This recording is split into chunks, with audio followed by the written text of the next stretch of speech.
कुंज बिहारी जय राधा माधवा कुंज बिहारी जय राधा माधवा कुंज बिहारी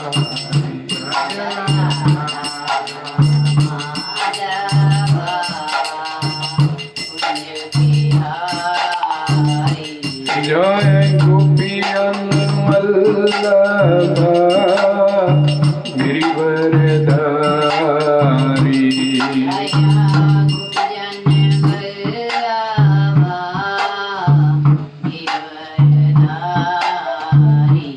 जय गोपियन वल्लभा गिरिवरधारी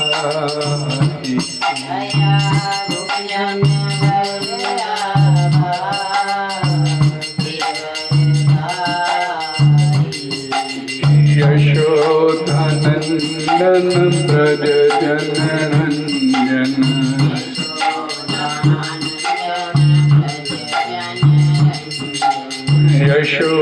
यशोधनंदन ब्रज जनरंजन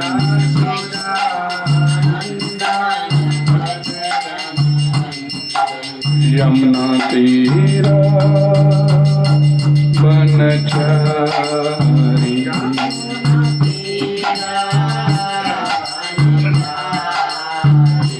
जय राधा माधवा कुंज बिहारी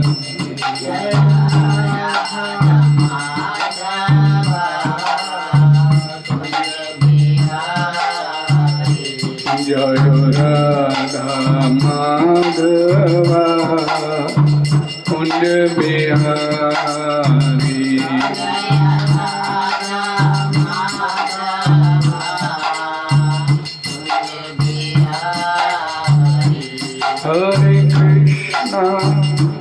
हरे कृष्णा कृष्ण कृष्ण हरे हरे हरे राम राम राम हरे हरे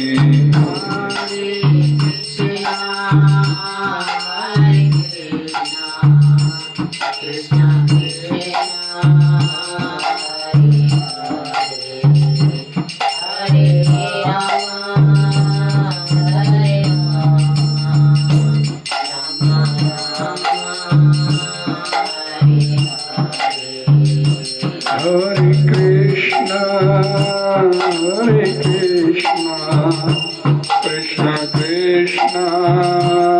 हरे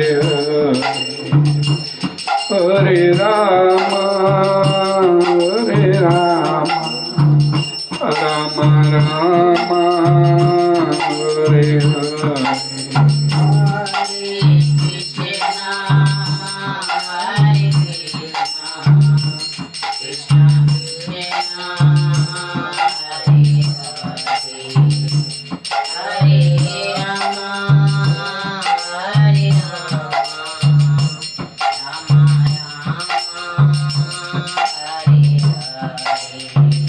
Hare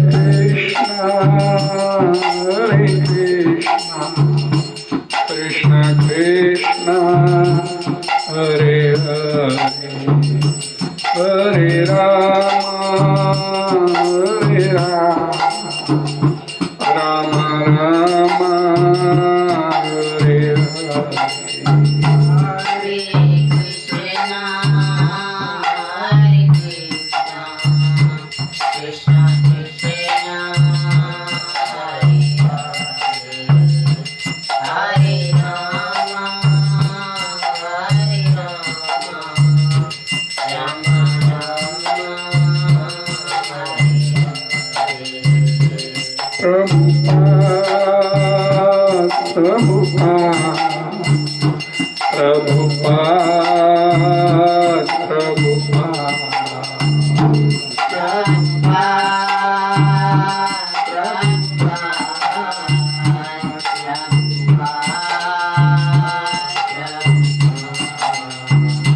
जय प्रभुपादाय प्रभुपादाय जय गुरु श्रील प्रभुपादाय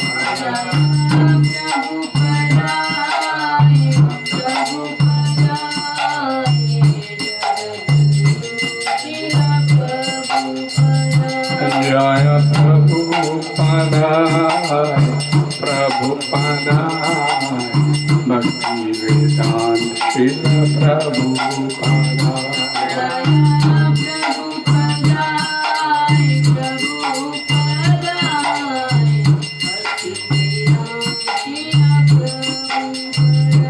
निताई और हरि बोल हरि बोल हरि बोल हरि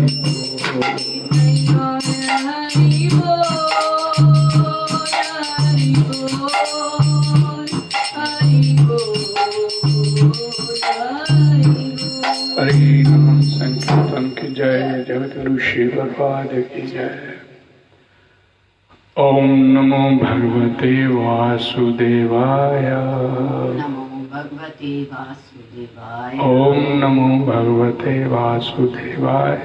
ओम नमो भगवते ओम नमो भगवते वासुदेवाय। ओम नमो भगवते नारायणं नमस्कृत्यं नारायणं नरं चैव नरोत्तमं देवीं सरस्वतीं व्यासं ततो जयामुदीरये।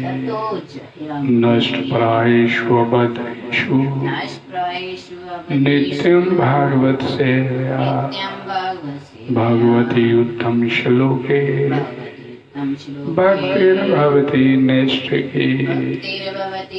कृष्णाय वासुदेवाय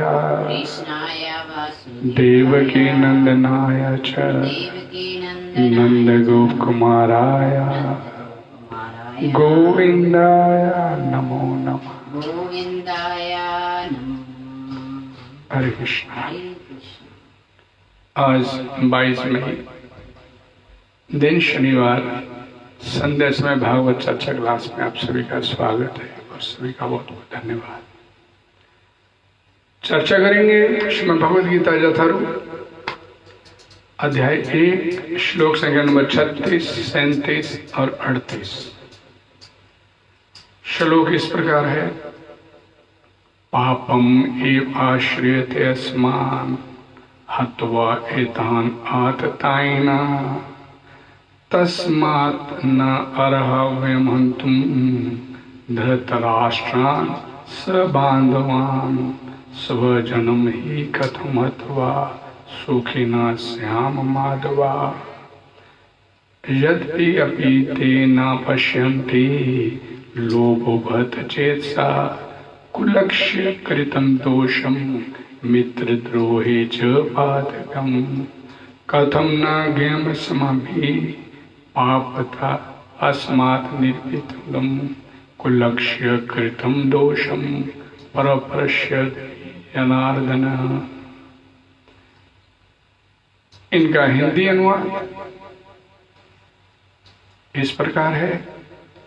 यदि हम ऐसे आतताइयों का वध करते हैं तो हम पर पाप चढ़ेगा। अतः ये उचित नहीं होगा कि हम धृतराष्ट्र के पुत्रों तथा उनके मित्रों को वध करें। हे लक्ष्मीपति कृष्ण, इससे हमें क्या लाभ होगा और अपने कुटुंबियों को मारकर हम किस प्रकार सुखी हो सकते हैं।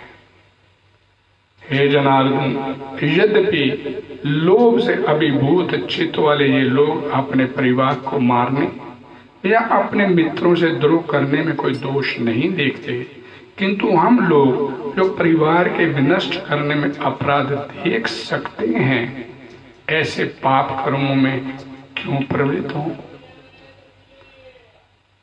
तात्पर्य his divine grace Jagat Guru शील प्रभुपाद जी द्वारा अपने आप में सरल है, स्पष्ट है, सिर्फ ध्यान देकर सुनने की आवश्यकता है। वैदिक आदेशानुसार आतताई 6 प्रकार के होते हैं। नंबर 1 विष देने वाला, 2 घर में अग्नि लगाने वाला, 3 घातक हथियार से आक्रमण करने वाला, 4 धन लूटने वाला, 5 दूसरे की भूमि हड़पने वाला तथा 6 पराई स्त्री का अपहरण करने वाला। ऐसे आतताइयों का तुरंत वध कर देना चाहिए, क्योंकि इनके वध से कोई पाप नहीं लगता।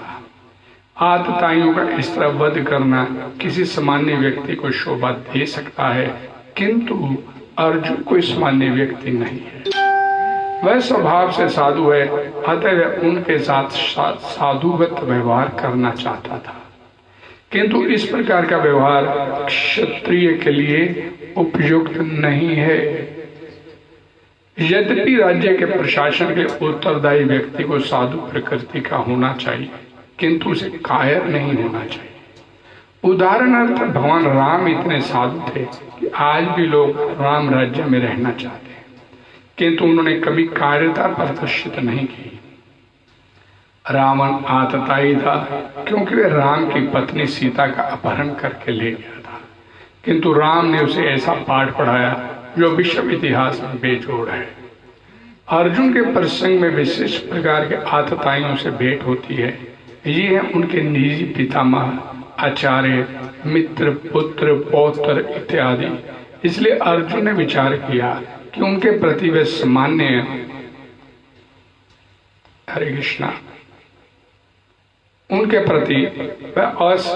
प्रति वे सामान्य आतताइयों जैसा कटु व्यवहार ना करें। इसके अतिरिक्त साधु पुरुषों को तो क्षमा करने की सलाह दी जाती है। साधु पुरुषों के लिए ऐसे आदेश किसी राजनीतिक आपातकाल से अधिक महत्व रखते हैं। इसलिए अर्जुन ने विचार किया कि राजनीतिक कारणों से स्वजनों का वध करने की अपेक्षा धर्म तथा सदाचार की दृष्टि से उन्हें क्षमा कर देना श्रेयस्कर होगा। अतः क्षणिक शारीरिक सुख के लिए इस तरह वध करना लाभप्रद नहीं होगा। अंततः जब सारा राज्य तथा उसे प्राप्त सुख स्थायी नहीं है, तो फिर अपने स्वजनों को मारकर वह अपने जीवन तथा शाश्वत मुक्ति को संकट में क्यों डाले। अर्जुन द्वारा कृष्ण को माधव, हरे कृष्णा, कृष्ण को माधव अथवा लक्ष्मीपति के रूप में संबोधित करना भी सार्थक है। वह लक्ष्मीपति कृष्ण को यह बताना चाह रहा था कि वे उसे ऐसा काम करने के लिए प्रेरित ना करें जिससे अनिष्ट हो, किंतु भगवान कृष्ण कभी भी किसी का अनिष्ट नहीं चाहते, भक्तों का तो कदापि नहीं। क्षत्रिय से ये आशा नहीं की जाती कि वह अपने विपक्षी दल द्वारा युद्ध करने या जुआ खेलने का आमंत्रित दिए जाने पर मना कर दे। ऐसी अनिवार्यता में अर्जुन लड़ने से नकार नहीं सकता, क्योंकि उसको दुर्योधन के दल ने ललकारा था। इस प्रसंग में अर्जुन ने विचार किया कि हो सकता है कि दूसरा पक्ष इस ललकार के परिणामों के प्रति अनभिज्ञ हो, किंतु अर्जुन को तो दुष्परिणाम दिखाई दे रहे हैं, अतः वह इस ललकार को स्वीकार नहीं कर सकता। यदि परिणाम अच्छा हो तो कर्तव्य वस्तुतः पालनीय है, किंतु यदि परिणाम विपरीत हो तो हम उसके लिए बाध्य नहीं होते। इन पक्ष विपक्षों पर विचार करके अर्जुन ने युद्ध न करने का निश्चय किया। हरे कृष्णा।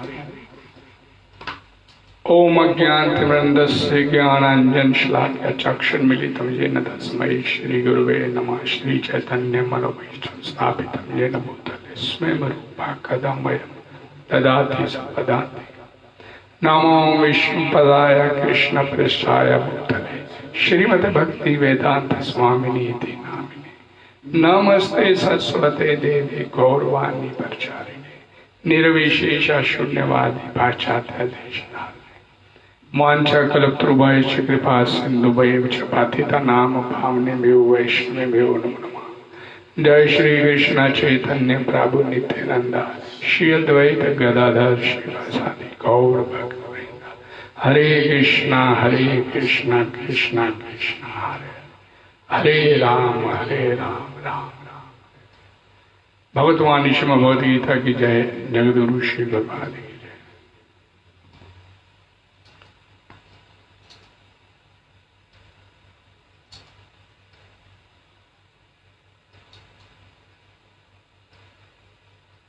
स्वजनम ही कथम हत्वा सुख न श्याम माधवा। अर्थात हे माधव, अपने इन परिवार के सदस्यों के मरने की आशंका से बड़ा दुख हो रहा है, संताप हो रहा है, तो फिर क्रोध तथा लोभ के वशीभूत होगा।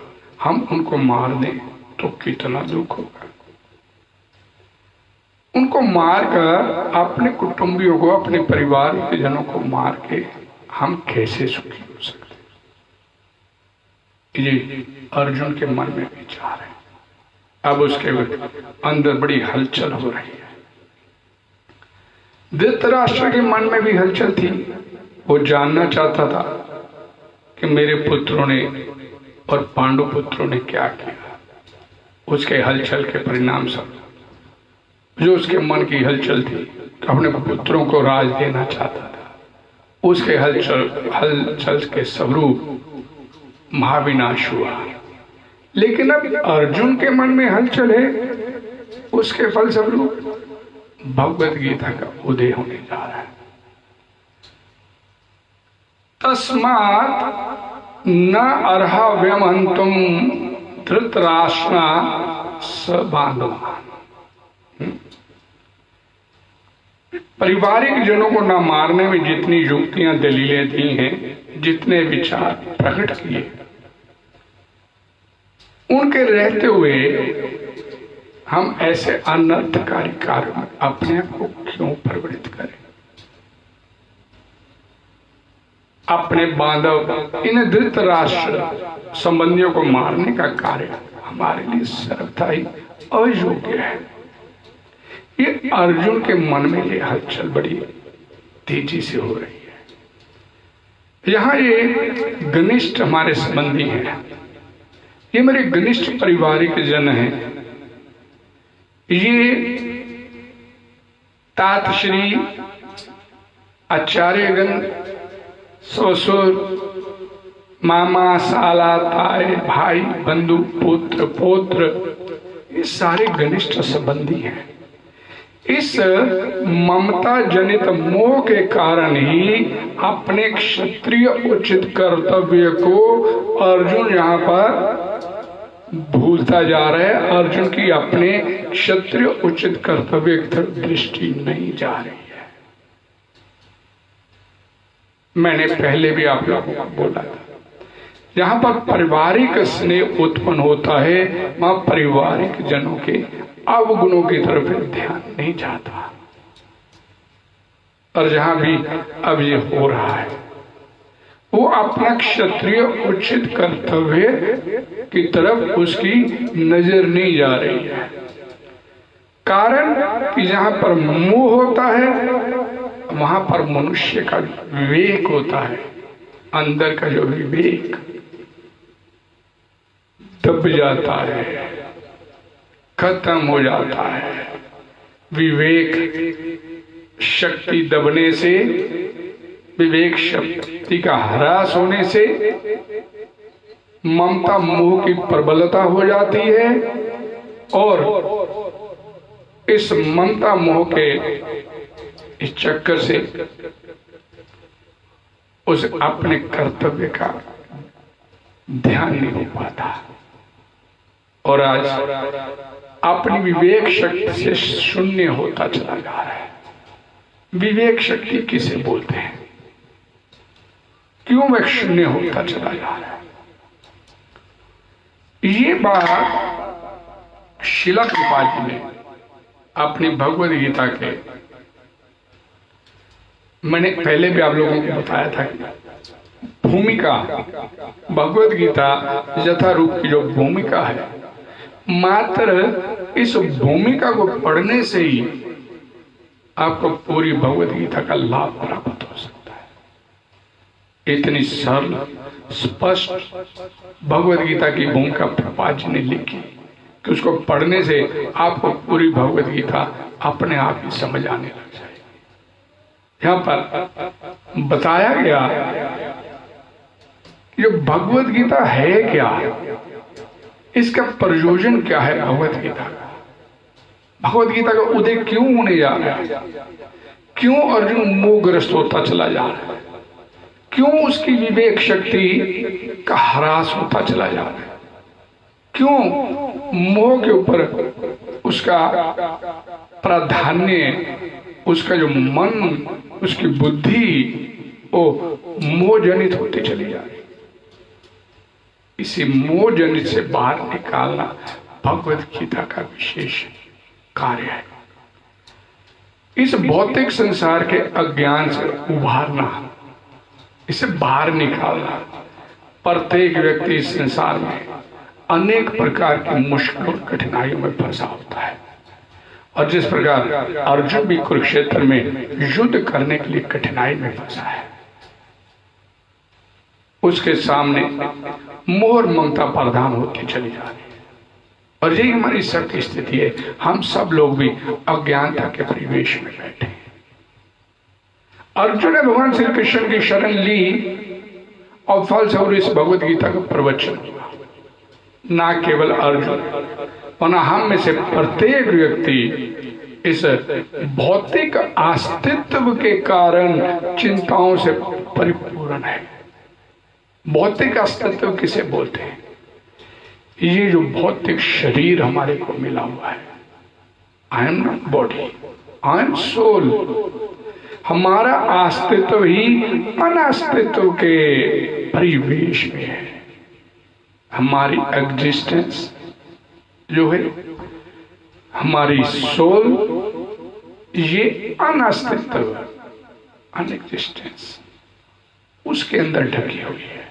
देखिए, शरीर का कोई अस्तित्व नहीं है, ये धीरे धीरे समाप्त होता चला जा रहा है, और उसके परिवेश में ये आत्मा, हमारा अस्तित्व उसमें बसा है।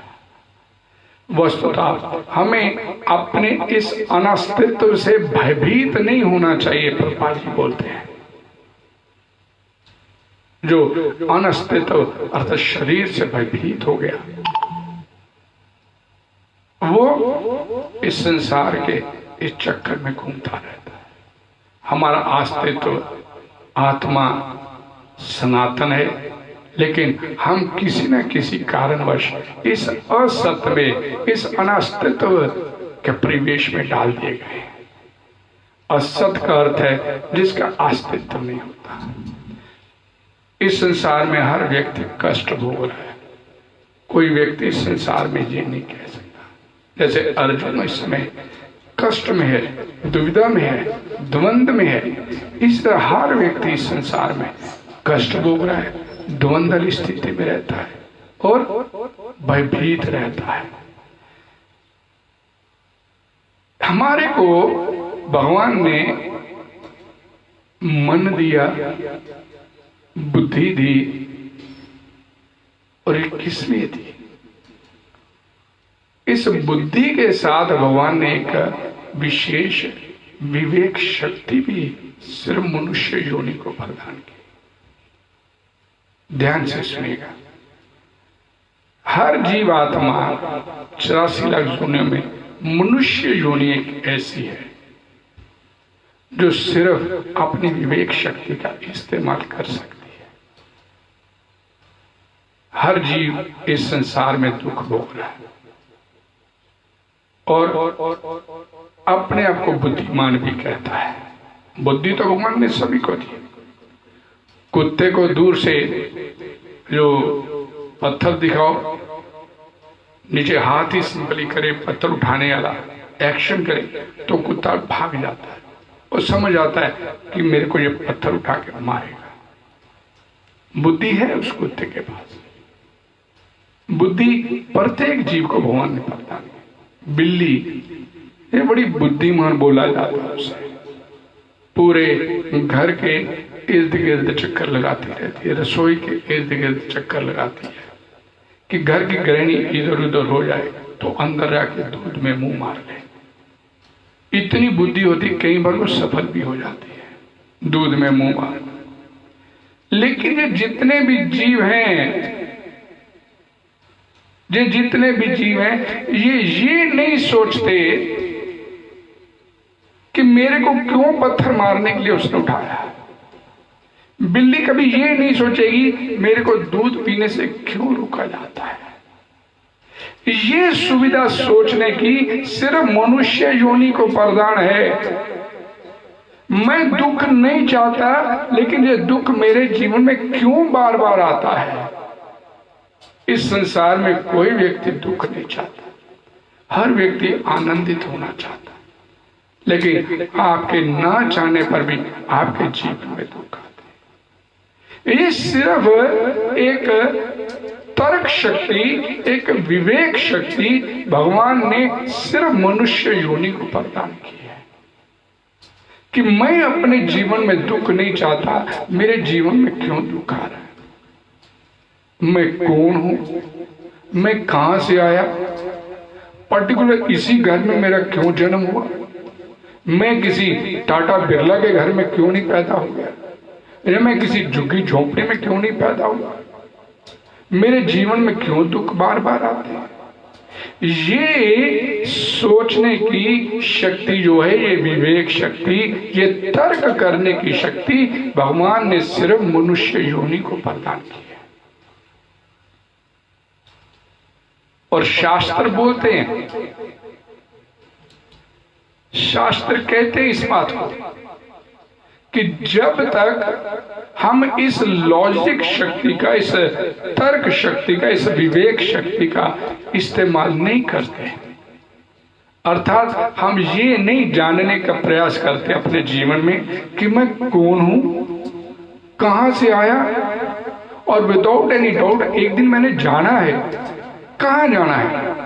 जब तक इन सवालों के जवाब हम अपने अंदर पैदा नहीं करते,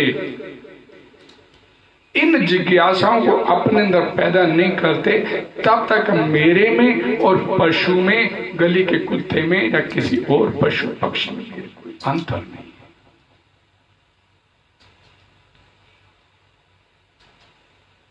है। जितनी भी 84 लाख योनियां हैं, सभी आहार निद्रा भय मैथुन में फंसे हैं। खा लिया, पी लिया, सो लिया, भय बचने के रास्ते ढूंढे और सेक्स कर लिया। 84 लाख की 84 लाख योनियों में ये 4 काम है, चाहे वो मनुष्य है, चाहे वो पशु पक्षी कीट पतंगा कोई भी है, सभी योनियों में यही 4 काम प्रमुख है। भाई ये आहार निद्रा भय मैथुन पशु भी करता है, गली का कुत्ता भी करता है, हम भी यही 4 काम कर रहे हैं। तो हमारे में उनमें अंतर क्या है? अंतर इसी विवेक शक्ति का है कि ये विवेक शक्ति हमारे को मनुष्य जन्म, मनुष्य योनि में भगवान ने प्रदान किया। मैं पैदा हुआ, घर वालों ने बड़ा किया, स्कूल में भेज दिया, पढ़ाई लिखाई कराया, नौकरी किया, ब्याह शादी किया, बच्चे पैदा किया, शरीर छोड़ दिया, मर गया, क्या यही जीवन? ये तो सभी योनियों में हो रहा है। ये सोचने की शक्ति कि मैं बस यही करने के लिए आया हूं इस संसार में, और कोई कार्य नहीं मेरे पास, मैं इसी तरह इस संसार के दुखों से लड़ता मरता मर जाऊं। और भगवत गीता बोलती जाता से ध्रुव मृत्यु ध्रुव मत से जन्म, जिसका जन्म हुआ उसकी मृत्यु निश्चित है, जिसकी मृत्यु हुई उसका पुनर्जन्म भी निश्चित है।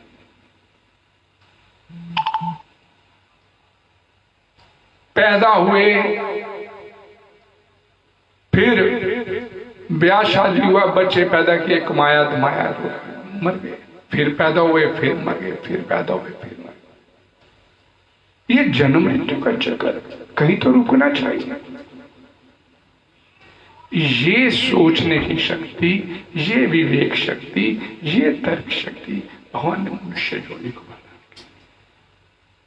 और अब इसी विवेक शक्ति का यहां पर ह्रास हो रहा है। वो अर्जुन अब देहात्म बुद्धि में बोल रहा है, ये मेरे प्रिय है, ये मेरे संबंधी है, ये मेरा परिवार है, ये मेरे सारे अपने हैं, अर्थात मोह और ममता के परिवेश में उसकी जो विवेक शक्ति है, उसकी जो तर्क शक्ति है, वो अज्ञानता की तरफ चली गई, अज्ञानता के परिवेश में आ गई। शास्त्र बोलते हैं जब तक आप इस तर्क शक्ति का इस्तेमाल करके अपने से मनुष्य जन्म की उपयोगिता का वास्तविक लक्ष्य नहीं समझ पाते, तब तक आप में और पशु में कोई अंतर नहीं है। वो भी आहार निद्रा भय मैथुन में फंसा है, हम भी आहार निद्रा भय मैथुन में फंसे, खाया पिया सोया, बचने के रास्ते ढूंढा और सेक्स किया और शरीर छोड़ दिया। यही जीवन है, ये अज्ञानता के परिवेश में जीवन चलता है। इस अज्ञानता से बाहर कौन निकालेगा? इसकी व्यवस्था भगवान ने आपके हाथ में भगवत गीता देके पहले कर दिया। भगवत गीता का प्रयोजन यही है। अर्जुन अंधकार में है, अर्जुन की विवेक शक्ति कार्य नहीं कर रही, सब परिवार के मोह में फंसा हुआ है और इसी परिवार के मोह में उसकी विवेक शक्ति का ह्रास हुआ और अर्जुन को बाहर निकालने के लिए भगवान श्री कृष्ण ने अब आगे भगवत गीता का प्रवचन करना है। तो ये भगवत गीता हमारे हाथ में भी भगवान ने थमा दी है। इस संसार में कोई विरला व्यक्ति ही होगा विदेशों में कि जिसके हाथ में अब भगवत गीता नहीं होगी। और लेकिन वो भी उसका आगे दुर्भाग्य होगा कि भगवत गीता हाथ में आने के बाद उसका उपयोग नहीं उसने अपने जीवन में किया। भगवत गीता का उपयोग अगर उसने अपने नहीं किया, अपने लिए इस भगवत गीता का इस्तेमाल नहीं किया, तो उसके जीवन का उसका दुर्भाग्य है। यहां पर जब मनुष्य जीवन के वास्तविक प्रयोजन को भूल जाता है तो भगवान कृष्ण उस विशेष रूप से उस प्रयोजन की पुनर्स्थापना के लिए अवतार लेते हैं। तब भी असंख्य जागृत हुए लोगों में से कोई एक ही होता है जो वास्तव में अपनी स्थिति को जान पाता है, जो अपनी इस विवेक शक्ति का इस्तेमाल कर पाता है।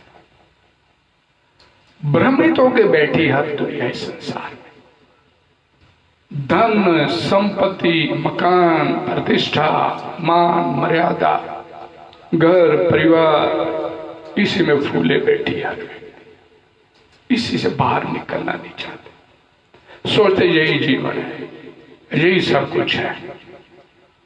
ये शास्त्र बोलते हैं ये तो पशु कई बार आपसे बेहतर स्थिति में होता है। हमने अक्सर कई बार पढ़ा होगा कहीं के कुत्ते विदेशों में बड़े बड़े अमीर आदमी अपनी सारी संपत्ति कुत्ते के नाम पीछे खबर छपाता, कुत्ते के नाम छोड़ दिया कि ये बढ़िया से इसका पीछे से मेरे पालन पोषण। अर्थात सुखमेन्द्रिय कम दैत्या देह योगेन देहि नाम सर्वत्र लभते दैवात यथा दुखम यतंता।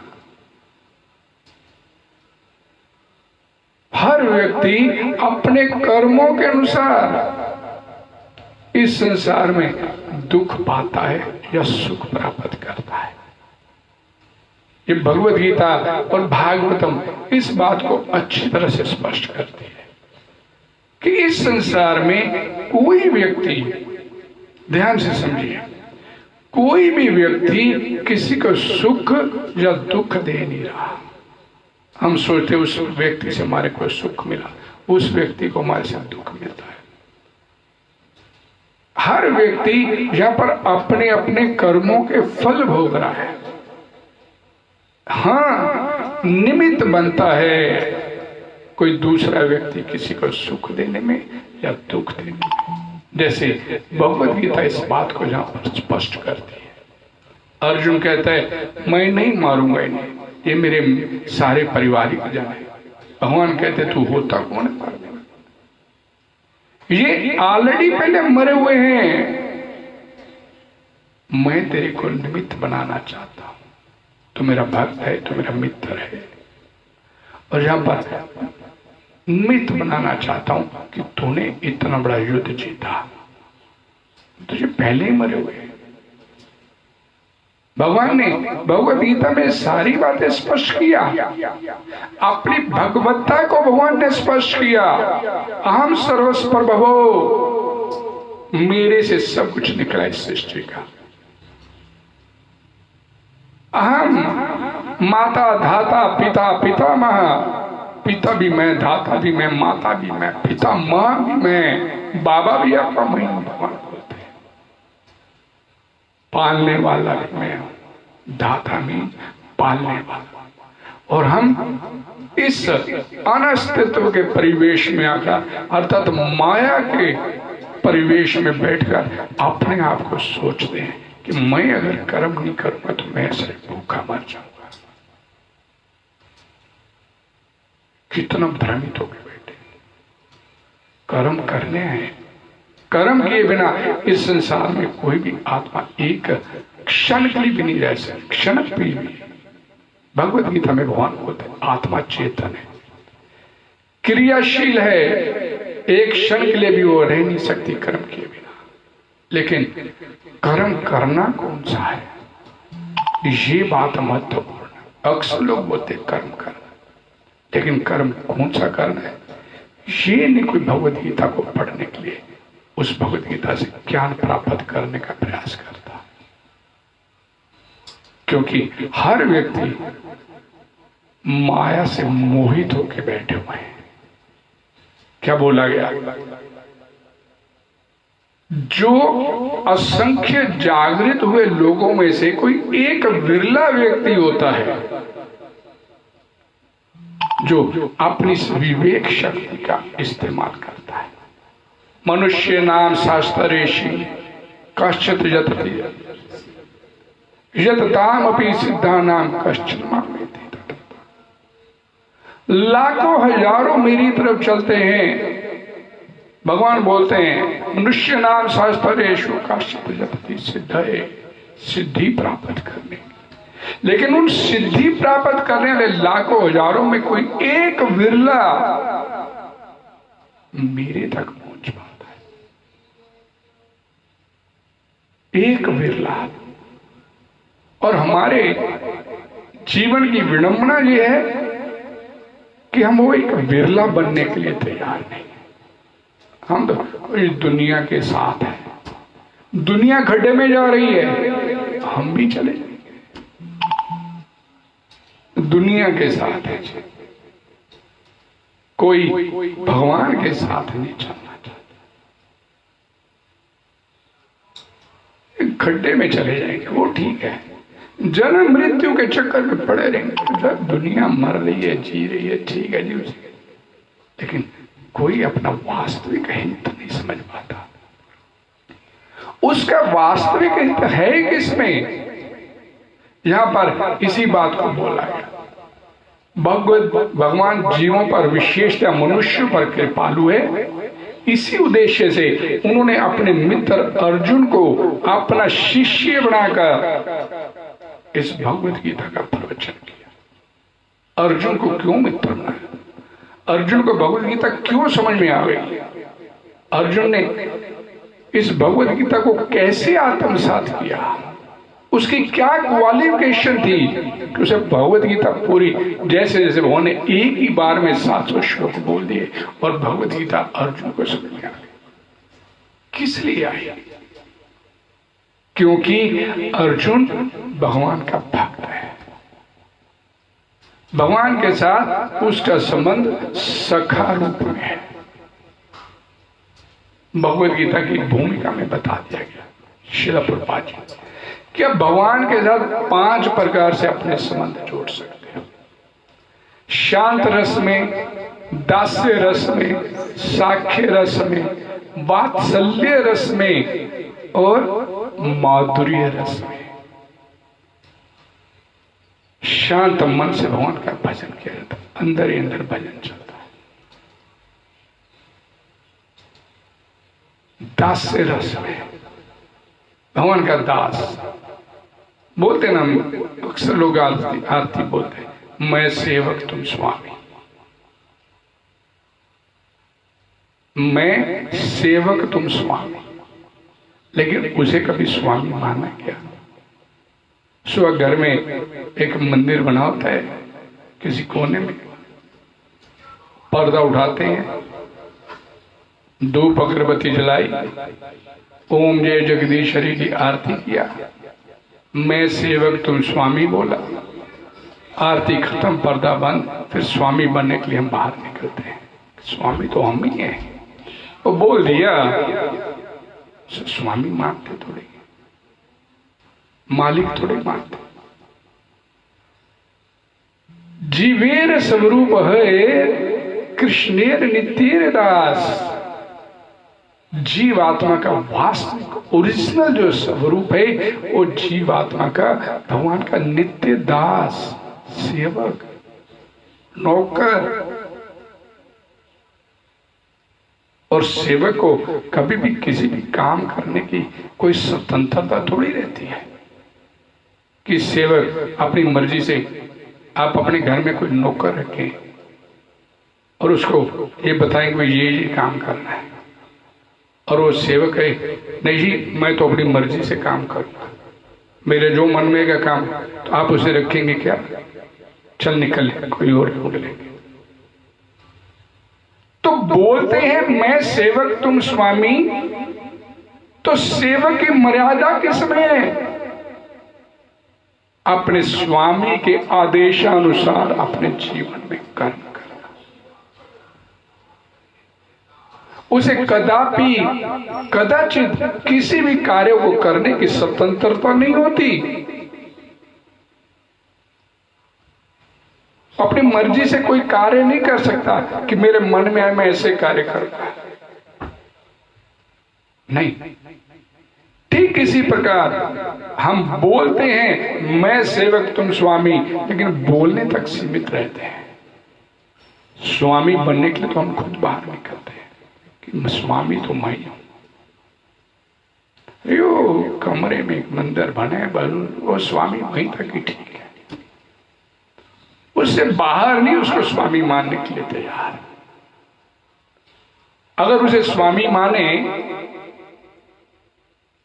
तो फिर सेवक के ऊपर लाभ हानि का कोई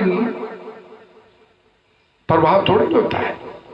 भाई सेवक अगर नौकरी करता है, कंपनी घाटे में जाए या नफे में जाए, उसे तो अपनी वेतन मिल जाना है, मी जाए अंधेरी जाए तूफान आए, उसे महीने बाद वेतन मिल जाना है, उसके ऊपर इसका कोई असर नहीं होता। कंपनी घाटे में नहीं है, उसे वेतन मिल जाना है। तो भाई नुकसान हुआ मेरे जीवन में कोई, या मेरे जीवन में कोई लाभ हुआ, तो उसे कभी भी हमने ये थोड़ा सा कहा कि भगवान जो इच्छा तो हार। कोई नुकसान हो गया तो हो हल्ला मचा देते हैं, मर गए, लुट गए। कोई घर से जीव चला गया, मारे गए, लुटे। भगवान जी क्या किया? भाई मालिक है, जो मर्जी, उसने आपको सब कुछ मुहैया करवाया है, उसकी मर्जी है, मालिक है, अपनी चीज वापस ले रहा है। आपको हल्ला करने की जरूरत है। नफे नुकसान का आपके ऊपर, सेवा के ऊपर तो कोई असर नहीं। लेकिन हम वास्तव में कभी सेवक बनने की स्थिति में नहीं आए, और परिणाम जीवन में यहाँ पर अर्जुन जैसी स्थिति हमारे जीवन में सदैव बनी रहती है। सदैव दुखदायी जीवन व्यतीत करने में लगे।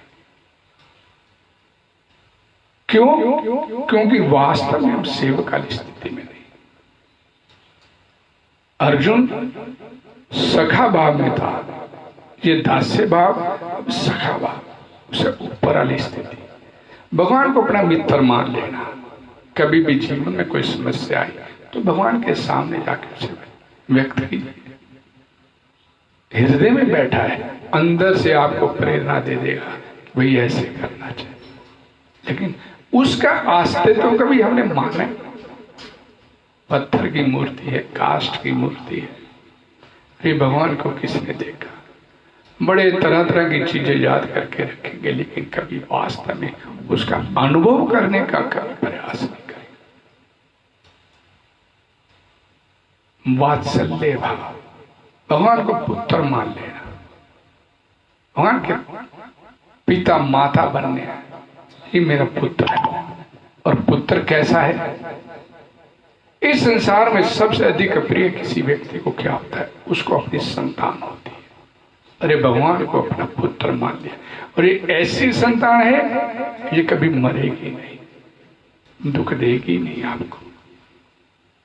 लेकिन नहीं, अक्सर देखते हैं संतानहीन लोग होते हैं अपने कर्मों की वजह से, लेकिन भगवान ने उन्हें संतानहीन रखा। यदृच्छा लाभ संतोषो द्वंद्व अतीतो विमत्सरा, जो जीवन में तेरे को अपने आप मिलता चला जाए उसी में संतुष्ट है। नहीं भाई हम तो संतान लेंगे, गोद ले लेंगे, दुख मिलता है। लेकिन नहीं, मालिक हम ही हैं, हमारे मन में जो आएगा वो करें। और भगवत गीता में बोलते भगवान, यदृच्छा लाभ संतुष्टो द्वंद्व अतीतो विमत्सरा, अपने आप जो तेरे जीवन में तेरे को प्राप्त होता चला जा रहा है उसी में अपने आप को संतुष्ट रख। लेकिन चूंकि हम लोग माया के परिवेश में है, अनास्तित्व के परिवेश में है, इसी वजह से इस सुख दुख भोगते चले जाते हैं।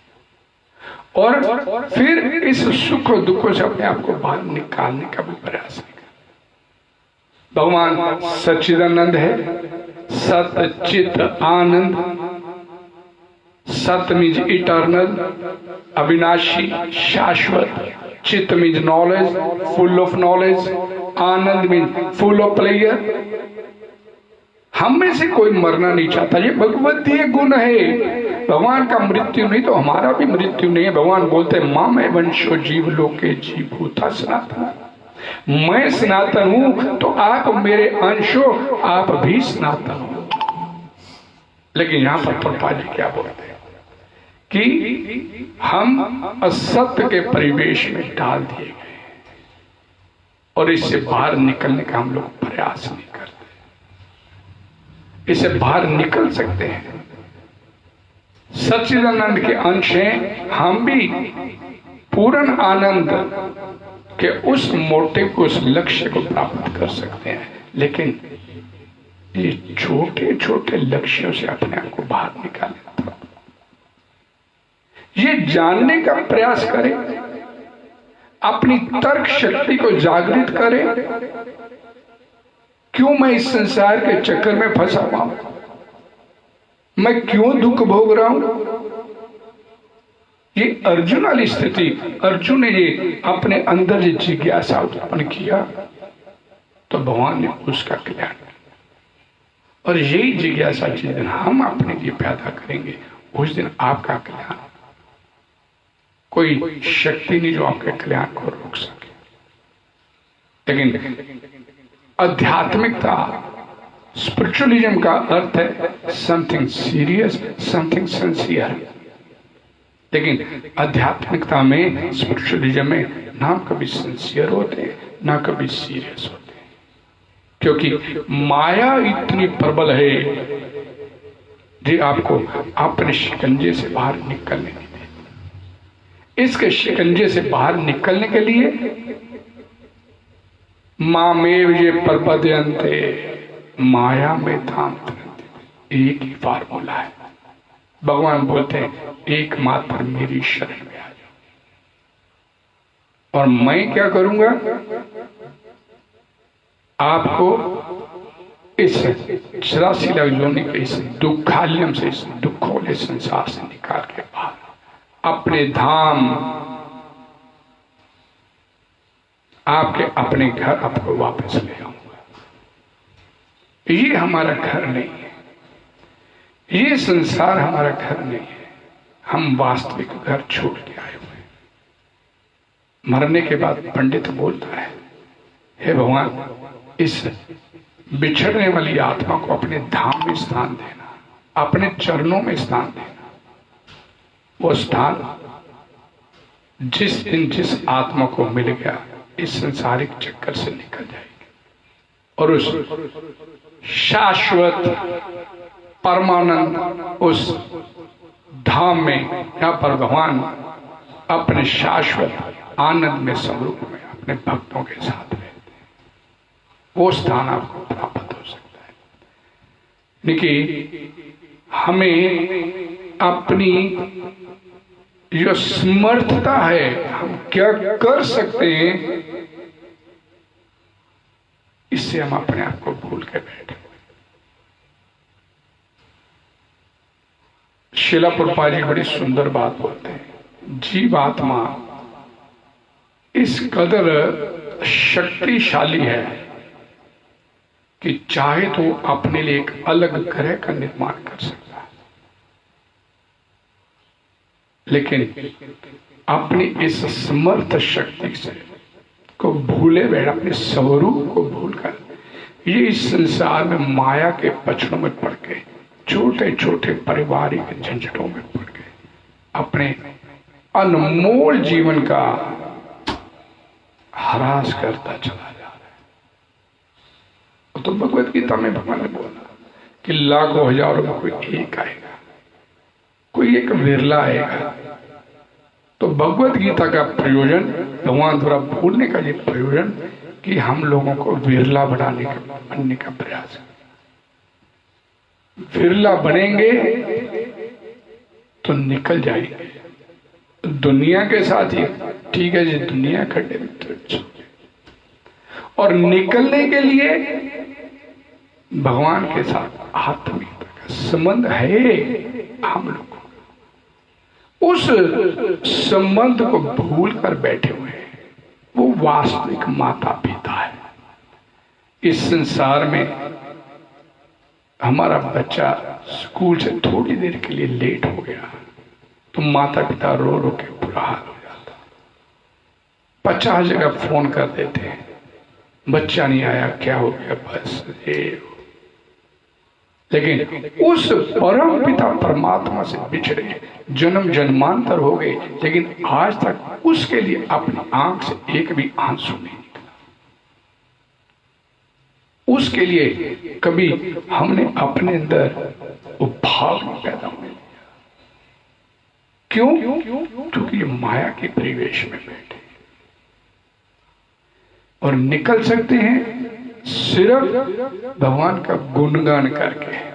देखिए कि बोलते कि भगवान का गुणगान कीजिए, कीर्तन एवं क्षणस्तु मुक्त संगा परम वर्जित। भागवतम पुराण में निचोड़ दे दिया गया और कलिजुग का निचोड़ भी जाइए। खलो तथा हरि कीर्तनात्, कलिजुग में भगवान के नामों का गुणगान करके इस संसार से विदा ले सकते हैं। और इनकी गुणगान करने का मतलब, भगवान के नामों का कीर्तन करने का मतलब आनंद लेना। जीते जी भी आनंद में और मरने के बाद भगवान के धाम जाएंगे। और नहीं करेंगे ये, जीते जी भी दुख में और मरने के बाद क्या गति होगा। इस भगवत गीता को अपने घरों में अगर आपने रखी है कपड़े में लपेट के, उसको खोलिए, उसको पढ़ने का प्रयास कीजिए।